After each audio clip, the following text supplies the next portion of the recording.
გამარჯობა, ეს არის გადაცემა ანტიბიოტიკი. ჩვენ ვართ ამ გადაცემის წამყვანები ნინო ურუშაძე და კუკა ბარამიძე. ჩვენი გადაცემა იწერება სამოქალაქო მოძრაობა თავისუფლებისთვის დასწრული ანტიბიოტიკის ერთობლივი პროექტის ფარგლებში და დღეს ჩვენი გადაცემის სტუმარია სამოქალაქო აქტივისტი ლაშა ჯანჯღავა, რომელთან ერთადაც ჩვენ ვისაუბრებთ ქვეყანაში მიმდინარე პროტესტზე და იმ პროცესებზე, რაც ახლა ხდება. და პირველი კითხვაც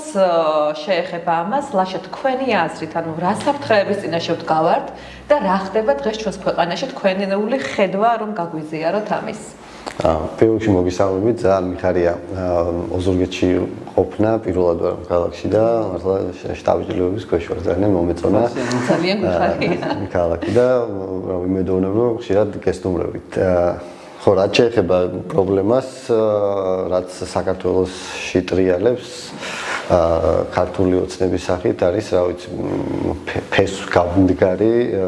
რაღაცა ჭირი, რომელიც ყველას გვაწუხებს, ასე ვთქვათ, ყველა იმ ადამიანს, ვინც რაც ქართულად აზროვნებს და შესაბამისად ევროპულად, ხო? ანუ ეხა იმდენად სერიოზულ ფაზაში ვარ შესული, აი მე მახსოვს 2 წლის წინ მე რო დამაკავეს ადმინისტრაციული წესით, მაშინ ვაპროტესტებდით, ვამბობდით, რომ რუსული რეჟიმია, რუსული ის არის, რა ქვია, ქართული ოცნება და ასე შემდეგ, მაგრამ კიდე არ მქონდა ბოლომდე გააზრებული, თუ აი რა იგულისხმება ამაში, კი ვიცით, მაგრამ აი რო ვერ ხედავ ჯერ კიდევ რა საგრძნობლად, ხო, აი რაღაცა აი ბოლომდე სურათი რო არ არის და აი ეხა ამ პერიოდებმა აჩვენა, რომ ამჩვენებს რეალურად რას ნიშნავს, რომ ქართული ოცნება არის რუსული და ამის წინაშე ვდგავართ დღეს. ნამდვილად აი ყველაფერი იდენტურად რასაც ეს ადამიანები აკეთებენ არის წმინდად რუსული, რა ვიცი, აქცებზე ქალების გინებიდან დაწყებული, ცემით დამთავრებული, ანუ ყველა ნაბიჯში დინარაძის განცხადებები, ყველაფერი იდენტურად ემთხვევა ერთმანეთში და ეს არის ავტორიტარული ბუნება რა ზოგადად, ანუ ყველა გავს თითქმის ერთმანეთს ერთნაირი ხერხები, ერთნაირი რაც ნაბიჯები არსებობს და სამწუხაროდ ამას ხედავთ დღეს ჩვენ. ამის მეთოდები უფრო და უფრო მძიმდება სიტუაცია ყოველ დღე. ამ მართლა ძალიან თვალნათელია ეს, რომ ყოველი დღე რაღაცა ახალი კატასტროფის წინაშე გვაყენებს. კი, აი, იცი რა მაინტერესებს. ეხლა ჩვენ მანზე ვთქვით პოლიციის ქმედებებზე რა ვიცი, ადამიანი ახლა მართლა იშვიათია, რომ ესე არ იყოს, რომ მე რო დამაკავეს ამ ბოლო პერიოდის ფარგლებში, აი თითქმის ვის სადაც კონტაქტი გვაქვს ადამიანებთან, ვინც აღდგა, ხო დამაკავეს, სულ ეს დაკავება გახდა რაღაცა, ადრე იყო ესეთ რამეს ვამბობდით, რომ თუ არ გისმენენ, ესე იგი არაფერს არ წარმოადგენს საზოგადოებაში, და თუ არ გისმენენ, დანაკავები ნაცემით უკვე არაფერი. ცოტა იჭვისთვალე თუ ხო, რა საზოგადოების, თანამედროვე ქართული საზოგადოების წევრი არ ხარ და იქნებ არ მონაწილეობ რა და აი გახალ მართლა ცოტა ის არის თითქოს იუმორით, მაგრამ მწარე რეალობა ეგ არის. რა მაინტერესებს აი რო ვუყურებთ ამ აქციებს რა და ეს პოლიციელების რაღაცა ისა რა ესეთი აგრესია რა და ხალების მიმართ განსაკუთრებით აი რაღაც სექსიზმი აქვს, რა არის ვერ ხვდები რა რომ რანაირად ელაპარაკებიან აი ბოლო სტატუსები რაც აქციის მონაწილე ხალებმა, გოგოებმა დადეს,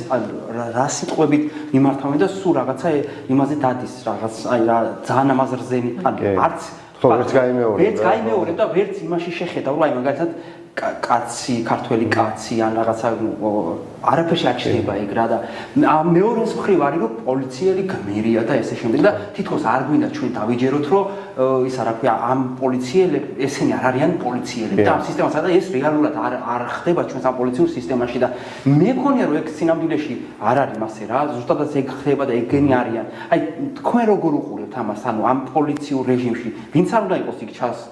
მოყვანილი დამატებული თუ რაღაცა ანუ ამაზრუნების ხალხი რა არის თუ მართლა წარმოდგენა ის რომ ვიღაცები შემოყვანილია და პოლიციაში ეგეთი მიდგომის ხალხი არ არის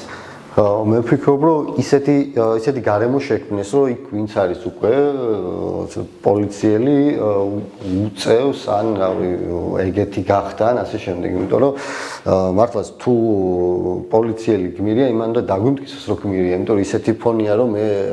რაღაც ვერ ვიტყვი ფართო გაგებით რომ მართლაც ეს ესეა იმიტომ რომ მე რაღაცებს ხედავ აი ჩემი თვალით ხედავ როგორ უტყამენ ისეთ ადამიანს რომელს რა ჯერ რატომ დაარტყა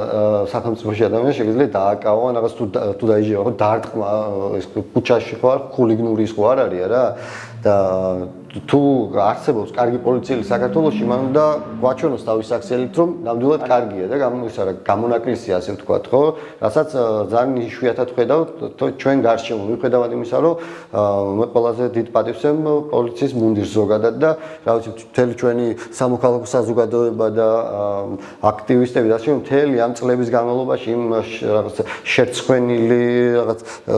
შებღალული იმიჯის გამოსწორებას ვცდილობდით, რომ აი მთელი რაღაც საბჭოთა კავშირიდან მოყოლებული ჯერ მილიციის ამბავი მე რაღაცა ძაღლებს რო ეძახდნენ ეგ ამბავი გამოვიარა ჩვენ ვცდილობდით რომ აი პოლიციელი არ არის ძაღლი და ეს ნამდვილად არის რაღაც ადამიანი რომელსაც ფორმა აცვია და პატივსაცემია და ეხლა მაგის შეგრძნება საერთოდ არ მაქვს რომ პოლიციელი არის ადამიანი რომელსაც ფორმა აცვია და იცავს სამშობლოს პირიქით ხედავ ადამიანებს რომელსაც რაღაც ნიღბები უკეთიათ რაღაცა შავმაში არიან რაღაც ისეთი თვალებით გიყურებენ გაგინებენ გირტყამენ და ეხლა მე ესეთ ადამიანებს ვერ შევხედავ როგორც აი საქართველოს დამცველს ხედავ რაღაც რეჟიმის ერთ-ერთ ჭანჭიქს რომელიც იცავს ერთ ადამიანს რომელიც იმართება რუსეთიდან ხო და თუ ეს ასე არ არის მაშინ კონკრეტულმა ადამიანმა დამიმტკიცოს რომ ეგრე არ არის რა რეალურად კი და თან მან კიდე რა არის მე როგორ უყურებ რა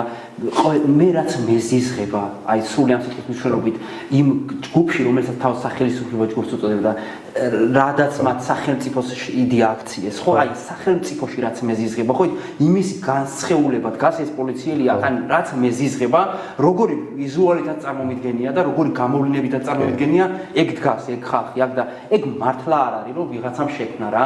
მათ ეგეთი აზროვნება აქვს სინამდვილეში და გუშინ აი სასამართლოში ვიყავით ჩვენს მეგობარს მქონდა რაღაც ადმინისტრაციული იმით ხო და აი მოწმე ხო მან როგორი სიტუაციაა ძირითადად ყველა ადმინისტრაციული თვით არის დაკავებული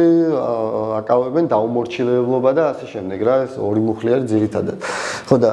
გუშინ დავინახე 18-19 წლის პოლიციელები მოწმეებად რა და აი ის ხდნენ ტელეფონებში და იზეპირებდნენ ტექსტს რა უნდა ეთქვათ რა. ეხლა წარმოგიდგენთ 18 წლის ხო ამას აკეთებს ანუ როგორ არის სისტემა რა შებილწული რა ანუ ის მაგნაბის რო გადადგანს მან უკვე ფეხი შედგმული აქვს რა როცა ეს გაგიწყდება რაღაც ეს ძარღვი რაღაც ისე რა ქვია სინდისის ასე შუბლიზა რო გაგიწყდება მან უკვე გადადგმული აქვს და მე იქით კიდე სისტემა რეჟიმი გაკეთებინებს უფრო ცუდ რაღაცეებს რა და შენც მე უკვე ფეხი გაქვს შეყოფილი და ბოლომდე მიყვები ამას ხო აი კარი კატასტროფა რა. აი ალბათ ბადრინგის პროცესის იმ მოწვევების ნახე მე ანუ გავცელდა ეგ ბიჭები იყვნენ მართლა რო შეხედავ ახლა ძალიან ანუ შეხედო ბავშვები რა მართლა რა. ოღონდ ეგ ესენი ახლა იმიღბების უკან აღარ არიან ბავშვები თუ იმიღბებს იკეთებენ და რასაც აკეთებენ ეგეც უკვე ანუ უკვე დამთავრებულია მაგრამ და ყველაფრის ლეგიტიმაცია აქვს რა ეუბნებიან იქ უფროსოა რომ აი რა შეგიძლიათ ცემო რა ვიღაცა შეგიძლია არავინ არაფერს არ მოგტყობს ახლა რო გამოდიან დავუშვათ გედედეს ისინი არც ნომრები არ აქვს არც არა აღნიშნული ვერასდროს ვერ გაარჩევ ვინ გირტყამდა რა ეს კატასტროფაა იმიტომ რომ მას ძალაუფლებას აძლევ ეუბნები რაც გინეს გააკეთე და ისიც ახლა რავი გაუნათლებელი ადამიანი შეიძლება იყოს რომელსაც ანუ ცოდნა არ აქვს იმისა რომ უნივერსიტეტი არ აქვს დამთავრებული ვიღაცა ეთქოს რომ მოდი მე დაგაწყებინე ხო და ძალას აქვს რა მიყვები და ემორჩილები ასე ვთქვათ იმიტომ რომ ვალდებულად გზნობ თავს ანგარიშვალდებულად ვიღაც ჩვენს ზემდგომთან რა და ყველაფერს აკეთებ რა და კი რა თუ მით უმეტეს თუ იდენტიფიცირებადი არ ხარ პირიქით ანუ ყველაფერს უფლებას მისცემ საკუთარ თავს შემდეგ ეს ადამიანი ლაშა ამ პროცესებმა დაგვანახა რომ რამდენად მნიშვნელოვანია რომ ეს პროცესი რეგიონშიც ეს პროტესტი რეგიონშიც იყოს რო ვილაპარაკოთ ანუ რეგიონში ამ პროტესტის მნიშვნელობაზე თქვენც ახლა ჩვენთან ჩამოსული ხართ და სხვადასხვა აქტივობები გაქვთ დაგეგმილი. ამ აქტივობების მიზანი რა, რომ გითხრათ და რას აპირებთ და რას აკეთებთ? რაც ამ პროცესმა გვანახა არის ის, რომ ცენტრალიზებული არ უნდა იყოს პროტესტი ზოგადად და ნუ ცენტრალიზება ზოგადად არ დემოკრატიას არ უყვარს რა. და შესაბამისად მნიშვნელოვანია რომ გვესმოდეს ერთმანეთის ამას რატომ ამბობ? როდესაც ძირითადი ნაწილი არის თბილისში თავმოყრილი, ასე ვთქვათ, ადამიანებისა, ვინც უფრო აპროტესტებს ხო და რაღაც ამ აქტივიზმის კერაშია ჩართული, თითქმის თუნდაც არამხოლოდ აქტივიზმი, პარტიულ ნაწილში ისე ვთქვათ, ხო, პარტიებიც ძირითადად უფრო მეტად თბილისს აქცევენ ყურადღებას და აქცენტი ყველაფერი არის თავმოყრილი აი თბილისში და იკარგება თითქოს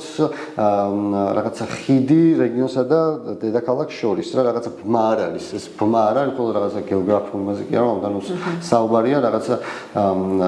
ჩატეხილი ერთმანეთის არ გვესმის რა რაღაცა სასაუბრო რაღაცა აზრობრივი განსხვავებულია ხო არა ერთს ლაპარაკობთ და მეორეს გებულობთ ასე ვთქვათ რა ანუ ტერმინოლოგიის მსგავსი რაღაცა არის ანუ შეიძლება რაღაც სამი საუკუნის წინ რაღაც ტერმინი იყოს სხვა მნიშვნელობით და 21 საუკუნის სხვა მნიშვნელობით რო გამოიყენებოდეს დაახლოებით ანუ შეიძლება შედარება ისეთი არ იყოს მაგრამ ეგრე არის რა ანუ ერთმანეთის ენა არ გვესმის ეგ ძალიან ცუდია რა როდესაც აი თბილისის გადმოსახედით არ უნდა შეხედო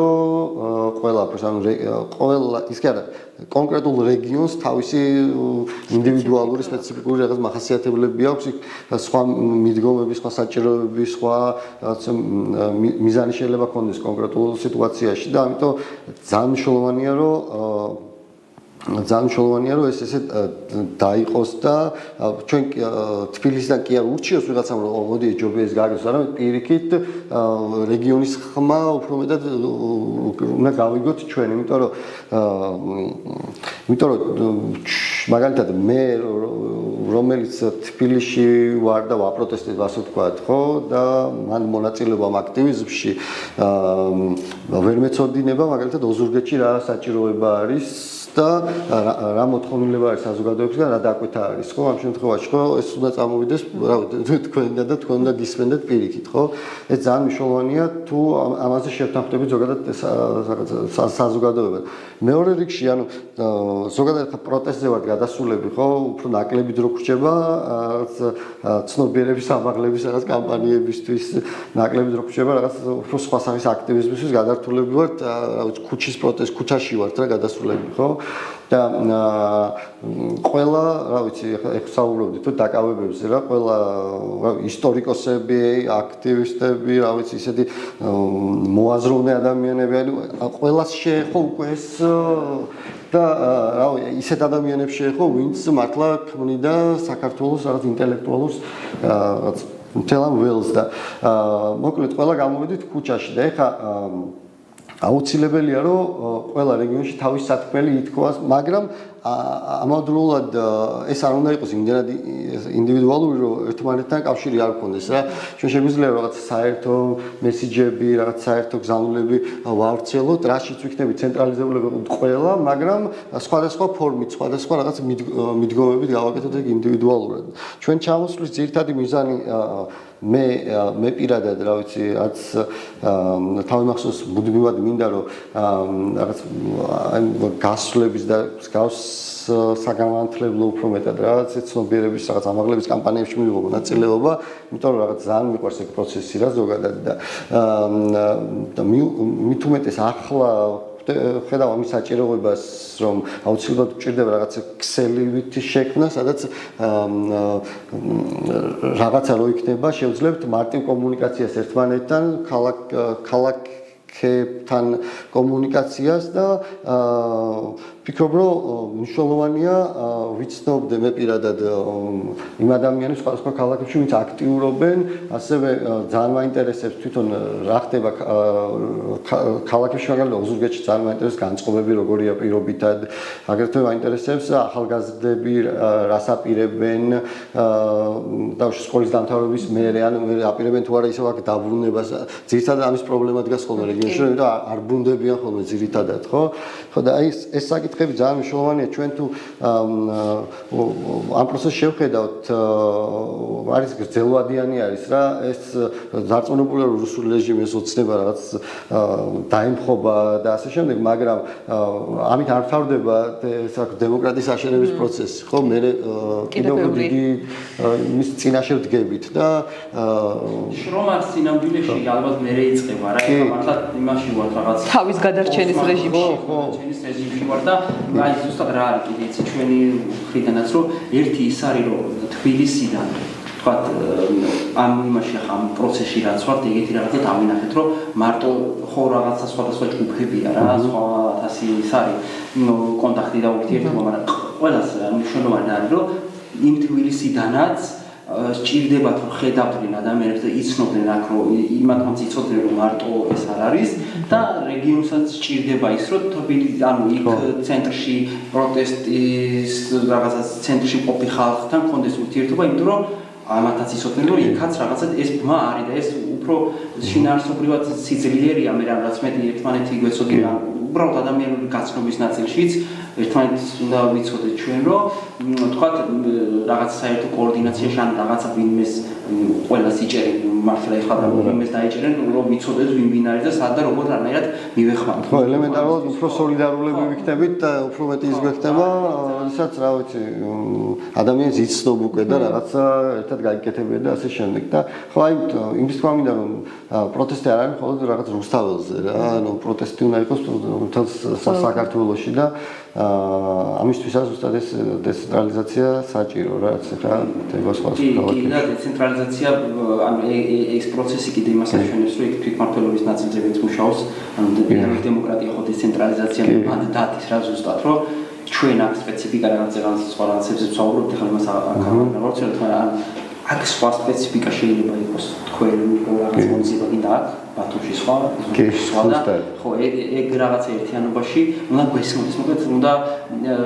ხელი გვედოს ამ პულსზე და მაქსიმალურად ერთად ვიცადოთ იმ ხალხის გამოყვანა ვის ჯერ კიდევ ვერ გამოსულა რაღაც ამ თვალსაზრისით მნიშვნელოვანია კიდე ეს კონტაქტი იმიტომ რომ ყველა რაღაც დროს იწყებს ამას რა ეხლა ყველა ერთდროულად რაღაც არ გამოსულა ქუჩაში და ასე შემდეგ ვიღაცა რაღაც პერიოდის მერე მიხვდა ზოგი გვიან მიხვდა ზოგი ადრე მიხვდა ანუ ეს ადამიანები ნაბიჯამდე უნდა მივიდნენ რომ ეს გაცნობიერონ და ჩვენ ალბათ ეს აქტივიზმის ნაწილში გვევალება რომ რაღაცები ვანახოთ ამ ადამიანებს რაც ჩვენ უკვე გამოვიარეთ რა ასე ვთქვათ კი და ჩვენთვისაც მნიშვნელოვანი იყო რომ როცა რაღაცა გადაწყვიტე და იქ სხვა ადამიანებთან უკვე კონტაქტი ქონდა ურთიერთობა ქონდა უკვე შენც ამის ნაწილი გახდი და ესეა რა სხვა ჩანს რომ გაბედე და ვინც ვართ აქ ვართ რა რაც შეგვიძლია აქ ვართ და ერთად ვიბრძოლოთ კიდე აი თქვათ ამ რაღაცა ამ საერთო ბრძოლის გადმოსახედი და რომ შევხედოთ ამ ვითარებას ეხლა ეს უწყვეტი პროტესტები კიდე ხო განსაკუთრებული არა საქართველოში ეგეთი რამე ჯერ არ ყოფილა რომ რეგიონებიც ესე ჩართული ყოფილიყოს თქვა და ყველგან რაღაც ასეთ ისე ინდივიდუალური ის არის რა ქვია პროტესტები და ეს სისტემას არ ყევს ასე თუ ისე და თქვენი წარმოდგენა მაინტერესებს ამასთან დაკავშირებით რომ ცხადია ყველა ვიცით რომ ეს არის რაღაც გზელოდიანი და ამაზე ყველა თანხმდებით და ეს უნიკალური პროცესია მართლა რომ ყველა ვიცის რომ უნდა გავიდეს იდგეს იქ და რაღაცა ყველა დღე ასე თუ ისე გამარჯვება არის მაინც ჩვენთვის და ეს ჩვენი ვითომ სახელმწიფო ჯგუფი რომელიც ცხოველების ფერმას უფრო გავს ხო ვიდრე რაღაც იმას თავს აჩვენებს თითქოს არის რომ დგას მეტკრად რა და კანონებს ცვლიან რაღაცა გაკაცრებენ და რაღაცნაირად იმხარებენ იმ ილუზიას რომ თვითონ არიან ხელისუფლებაში ნამდვილად და ეს ხალხი ვერაფერ პროტესტ შედეგი არ ექნება აი თქვენ როგორ ხედავთ თქვათ ეს მოქმედებები რაც ბოლო პერიოდში ეს თვითმმართველი ჯგუფი აკეთებს აი რას მიანიშნებს რა თუნდაც საკანონმდებლო ცვლილებები თუნდაც ეს დაკავებები თუნდაც რავი ნებისმიერი განცხადება და ასე შემდეგ აი რა ჯაჭვს ქმნის და რას მიანიშნებს თქვენთვის ანუ ეს ქართული ოცნება რომ მოვიდა ხელისუფლებაში თავდაპირველად შეცვალა ზოგადად ადმინისტრაციული მიდგომას რომ გაამარტივა ასე ვთქვათ და უფრო ეს გახადა რაღაცა ლიბერალიზაცია მოახდინა ამ კანონმდებლობის ხო და რატომ მოახდინა იმიტომ რომ მაშინ უფრო მეტი ლეგიტიმაცია ჰქონდა საზოგადოებაში და ასე შემდეგ ხო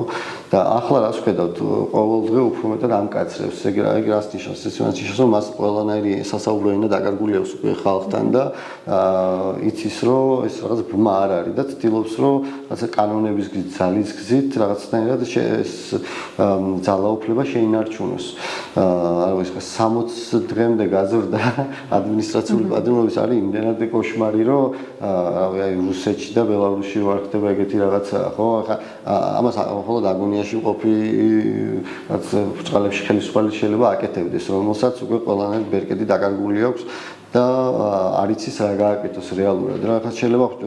კარგად არ ჩანდეს შიგნით რა ხდება და არ ვიცოდეთ რაღაც კონკრეტული ადამიანებისგან ანუ ყარად დგანან თუ არ დგანან ყარად ასე შემდეგ, მაგრამ მართლაც აი რეჟიმის ყველაზე მეტად მისი რეჟიმის დაცემას ყველაზე მეტად მისი რაღაც აბსურდული კანონები გვანიშნებენ რა, რასაც ხა იღებენ და არაფერთან არ ზის საერთოდ როგორ შეიძლება ადამიანი აქციაზე იდგეს და რაღაც მიხვდეს 60 დღე დააბადება, სისხლით 4 წლით ციხეში გაუშვა, ანუ კოშმარია და ყველაზე მეტად ამას გვანიშნებს ეგ რომ არ არიან რეალურად მყარად რა. უნდათ ჩვენი დაშინება, მე დარწმუნებული ვარ ეხა ხევნის გადაკეტვის რო იყო აქცია აღმაშენების ხევის, მან აი ქალებს რაღაც საშინელი სიტყვებით რაღაც აგინებდნენ და ისაუბრებოდნენ, ეს არ იყო კონკრეტული პოლიციელის ან გედიდეს თანამშრომლის მიერ რაღაც წარმოთქმული თავის მოფიქრებული რაღაც ეს დარწმუნებული ვარ, იყო ლეგიტიმაცია და რაღაც ბრძანებასავით რომ მინდი რაც გინდათ ის ელაპარაკეთ და ცუდად ესაუბრეთ, იმიტომ რომ ისინი რას აკეთებდნენ ძირითადად აი მამაკაცების მიმართ თქონდათ რა იჭერდნენ, ცენდნენ და ასე ცდილობდნენ მათ დაშინებას და ქალების მიმართ არ ქონდათ ეგეთი შედარებით, ანუ იყო ის შეათ შემთხვევები, მაგრამ უფრო მეტად აგრესიულები იყვნენ მამაკაცების მიმართ. ეხლა დაიწყეს აი გადმოვიდნენ ქალებზეც აი ამ ფორმით, იმიტომ რომ ხედავენ, მე ვფიქრობ ხედავენ ძალიან დიდ წინააღმდეგობას ქალების მხრიდან. ბატონო, გამოკამდინარედზე გუშინ გააკეთა მაგაზე განცხადება, აი კონკრეტულად თქვა რომ ამ პროტესტში განსაკუთრებით გამოირჩევიან ახალგაზრდა ქალები, თქვა ეგეთი რაღაცა, რომ ანუ რაღაცა იქ უწმაწურ სიტყვას ამბობენ და მოკლედ ანუ ეს ყველაფერი იყო აი დამაკნინებელი რა ამ ქალების მიმართ და იგივეა რაც ხდება ხშირ რასაც საუბრობდი. იგივე მიდგომა. აი ამ პროცესებში რა ზოგადად ეხლა რა პროტესტის მიმდინარეობს ძალიან დიდ როლს თამაშობს ხალე უფრო აქტიურად და უფრო ჩართულები არიან ქალები ვიდრე რა ვიცი კაცები ეს ჩანს ნათელია რა და დარწმუნებული ბრძანება იყო ესეთი რომ აი როგორმე დააშინეთ ესენი რა დააშინეთ ქალები და აი ასე შემდეგ მაგრამ შეურაცხყოფილად აგრძნობინეთ ხო რა რაღაც უსურად თითქოს რომ რაღაცა და აი რავი დამცველი არ აკავს არა როგორც აი კაცების შემთხვევაში იყო ის რომ იჭერდნენ მანქანაში აგდებდნენ სცემდნენ ეხა ქალებს ვარ რაღაც ამ ფორმით დაიწყეს საუბარი მაგრამ რავი მე მგონი ეხა არის ცოტა ესეთი რთული პერიოდი რა როცა ერთ დღეში ამდენი კანონის შეცვლა ხდება გამკაცრება ხდება იქით ვიღაცები ადმინისტრაციულიდან შეუცვალეს სისხლზე გადაიყვანეს და ასე შემდეგ ანუ რთულია ერთ დღეში ყველაფერი გადახარშო გადაიაზრო და ასე შემდეგ და შეიძლება ცოტა ქაოსური მდგომარეობა იყოს თვითონ ჩვენშიც მაგრამ ეს გადახარშვადია რა რამოდენიმე დღეში გადაიხარშება და მიხვდებით რომ ეს თვითონ სისტემა რომელიც რაღაც ვერ არის მყარად ცდილობს ამის დაგაშინოს და მე დარწმუნებული რომ შიშის ბუნებრივი ფაქტორია რეალურად რა ადამიანები ვართ შეიძლება რაღაც შეგეშინეს მაგრამ ჩვენ რაღაცას გადავიაზრებთ გონებას დავატანთ და მიხვდებით რომ პირიქით ამ რაღაცა რეპრესიულ მანქანას სხვანაირად უნდა მიუდგეთ და ასე შემდეგ და დარწმუნებული ვარ ძალიან მალე ადეკვატურ რაღაც პასუხს გავცემთ ამ რეჟიმს. კი, მადლობა ასეთ საინტერესო საუბრისთვის. მადლობას ვეტყვით ჩვენს მაყურებელსაც, რომელიც გვისმენდა და გემშვიდობებით მომავალ ეპიზოდამდე. და ბოლოს ასევე როგორც ყოველთვის ვიტყვით რომ თავისუფლება მზიამაღლობელს და რეჟიმის ყველა პატიმარს და ეს ბრძოლა აუცილებლად საბოლოო ჯამში დამთავრდება აუცილებლად გამოვიდეთ კი ბატონო. სადაც მე რაღაც ყველას ვექნება საშუალება რომ ჩვენი ბედი მოვალ ჩვენ თვითონ შევქმნათ მადლობა ყველასთვის. კი